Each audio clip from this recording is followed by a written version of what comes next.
Comment poser les limites de façon efficace et parler pour que les enfants écoutent? Salut à tous et bienvenue dans cette nouvelle vidéo. Aujourd'hui, on va voir comment poser les limites efficacement aux enfants pour qu'ils fassent ce qu'on leur demande. Mais avant de commencer, pour ceux qui me découvrent pour la première fois, moi c'est Lauriane et ici on parle de parentalité et on parle aussi de développement personnel. Donc si ce sont des thématiques qui vous intéressent, n'hésitez pas à vous abonner, activer la cloche de notification pour ne pas manquer mes prochaines publications. Quand on veut poser les limites aux enfants, quand on veut donner les limites aux enfants ou bien leur donner des instructions à suivre, il y a 3 étapes. Ça se fait en 3 étapes. Mais avant d'entamer les 3 étapes, il faut d'abord comprendre qu'est-ce qui se cache derrière le fait que l'enfant s'oppose à ce qu'on lui demande de faire. On dit par exemple, on va peut-être demander à l'enfant de ranger ses jouets. Range tes jouets, c'est l'heure d'aller au lit. Range tes jouets et prépare-toi pour aller au lit. Il ne va pas le faire. Ou bien tu as fini de manger, il faut débarrasser et tu nettoies. Il ne le fera pas. L'enfant en fait se comporte de la sorte. Quand l'enfant agit de cette manière-là, ça révèle son besoin d'autonomie. Et ce besoin d'autonomie, c'est un besoin naturel chez l'être humain. Il suffit seulement de voir aussi chez nous les adultes, personne n'aime qu'on lui dise quoi faire. Chacun aimerait faire les choses comme il entend, comme il souhaite. Mais malheureusement, il y a des règles à suivre. Donc quand l'enfant s'oppose, peut-être fait les choses, veut faire comme il veut, il dit non, il veut faire les choses à sa guise, ça révèle juste son besoin d'autonomie. Donc c'est quelque chose de normal. C'est quelque chose de normal. Maintenant, entrons donc dans les étapes. Quand on veut demander à un enfant, quand on veut que l'enfant nous écoute, ou bien quand on veut lui donner des instructions, quelles sont donc les étapes à suivre? Prenons par exemple le cas, considérons que l'enfant, je prends l'exemple, ce que je fais souvent avec mon fils. Je demande à mon fils, c'est l'heure d'aller au lit et je lui dis, range tes jouets et tu vas te préparer, tu dois aller au lit. Prenons cet exemple. Quelles sont donc les 3 étapes à suivre? La première étape, c'est d'expliquer clairement, de dire clairement à l'enfant ce qu'on attend de lui. Ça veut dire quoi? Pour notre exemple, si je veux que l'enfant se prépare et qu'il aille au lit, je vais lui dire, et ça c'est en fonction de l'âge de l'enfant. Mon fils a 3 ans et demi, donc il n'a pas forcément la notion du temps, il ne peut pas savoir, je ne peux pas lui donner, il ne sait pas encore ce que c'est il ne peut pas encore mesurer 10 minutes, 30 minutes, il n'a pas encore, disons, il ne connaît pas encore ça. Par contre, si on a affaire à un enfant déjà 5 ans, 6 ans, 7 ans, 8 ans et plus, oui, là on va fixer les délais parce qu'il a la notion du temps. Mais à 3 ans, 4 ans, tu peux dire à l'enfant demain, tu peux dire à l'enfant hier, parce que ça, il connaît. Donc, je vais donc parler de cette manière. Je vais lui dire, prépare-toi, range tes jouets, je précise qu'il doit ranger ses jouets.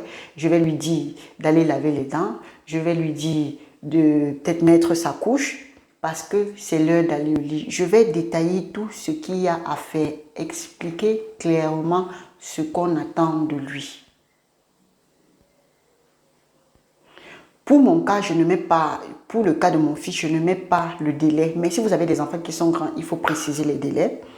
Je ne mets pas les délais parce qu'il ne connaît pas, il n'a pas la notion du temps. Donc je vais lui dire directement, prépare-toi, c'est l'heure d'aller au lit, prépare-toi, range tes jouets, va laver tes dents, mais il faut mettre ta couche. Je donne toutes les instructions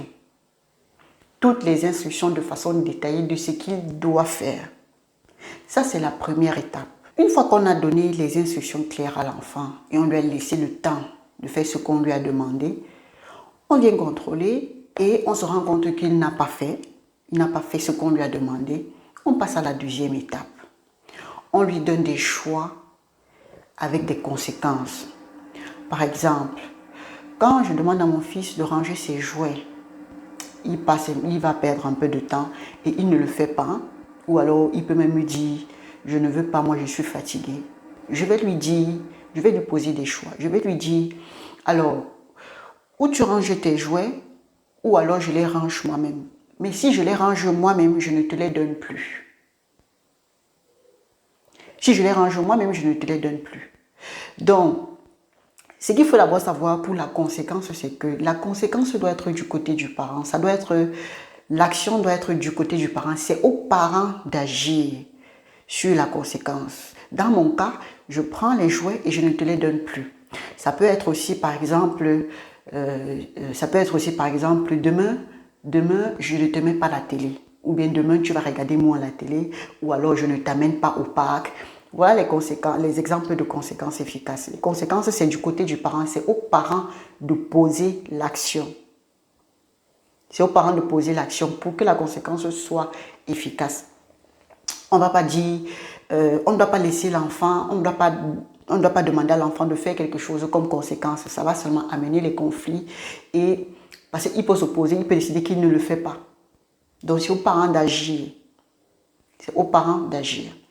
Donc, un autre exemple, par exemple, quand je vais dire à mon fils, il finit de manger, il doit débarrasser et il doit nettoyer.